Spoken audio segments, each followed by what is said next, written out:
قرآن نے جنت مانگنے کی ترغیب دی ہے، احادیث میں جنت طلب کرنے کی ترغیب موجود ہے، جنت کی تحریص دلائی گئی ہے۔ قرآن مجید کے ورق ورق پہ جنت کے تذکرے پھیلے ہیں، جنت میں بہتی ہوئی نہروں کی کہانیاں بیان کی گئی، مائے معین، کوثر، سلسبیل اور جنت کی دوسری نہروں کا ذکر کیا گیا ہے۔ اس کے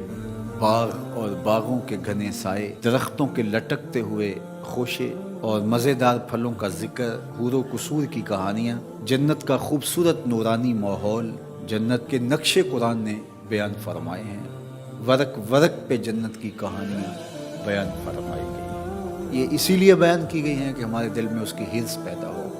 اس کی طلب جاگے، اور وہ اللہ کی رضا کا مظہر ہے۔ جنت مانگنا اللہ کی رضا مانگنا ہے۔ شریعت اسلامیہ میں جنت کی ترغیب دی گئی ہے، لیکن ہمارے بعض نعت خواں جنت کی اس طرح سے بات کرتے ہیں جس طرح کہ انہیں جنت کی چاہت ہی نہ ہو، بلکہ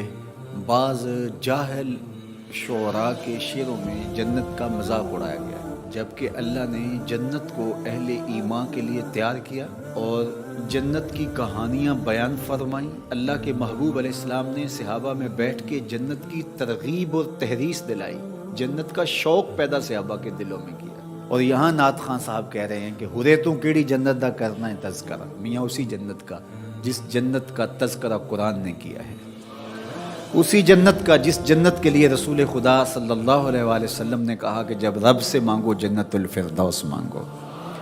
اسی جنت کا ذکر کر رہے ہیں میاں جس کے لیے حضور ہاتھ پھیلا کے اللہ سے جنت کی طلب کرتے تھے، اسی جنت کے لیے جس جنت کی صحابہ کو حضور نے بشارت دی ہے، ابو بکر فی الجنہ، عمر فی الجنہ، عثمان فی الجنہ، علی فی الجنہ، طلحہ فی الجنہ، زبیر فی الجنہ، عشرہ مبشرہ کو بشارتیں دی ہیں، اسی جنت کا ذکر کر رہے ہیں، اسی جنت کا شوق سینوں کے اندر پالے ہوئے ہیں۔ تو جنت اللہ کی رضا کا نام ہے۔ تو حسنات دنیا جب طلب کی جاتی ہیں تو دنیا کی نعمتیں ہیں، اور جب حسنات آخرت طلب کی جاتی ہے تو اس میں سے نمایاں چیز جنت ہے، اور جنت اہل ایمان کا ٹھکانہ ہے، اور اتنی عالی مرتبت جگہ ہے، نہ کسی آنکھ نے ایسی جگہ دیکھی، نہ کسی خیال نے ایسا کوئی نقشہ سوچا،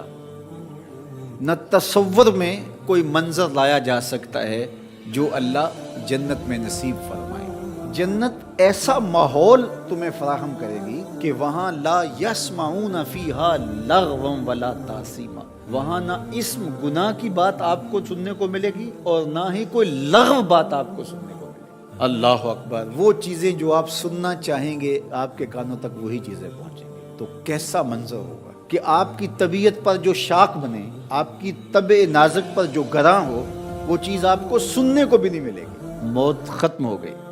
موت کو بھی موت آ گئی، اب ابدی زندگی ہے، اور جنتی خوش ہو جائیں گے۔ اللہ تعالیٰ انہیں فرمائے گا کہ